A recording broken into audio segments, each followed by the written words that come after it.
Balkoni i një apartamenti në një kompleks në Tiranë ku apartamentet kushtojnë nga 500.000 euro deri në 1 milion euro është shkrumbuar nga flakët. Banesa është në pronësi të Francesca Muratit, një emër i njohur për showbizin shqiptar, për jetën e saj luksoze si dhe shpenzimet marramendse për veshje.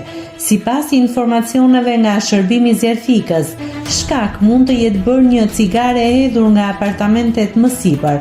Murati është pronare e këtij apartamenti prej afro një muaj, një nga zonat më luksoze të Tiranës, ku siguria duhet të ishte primare.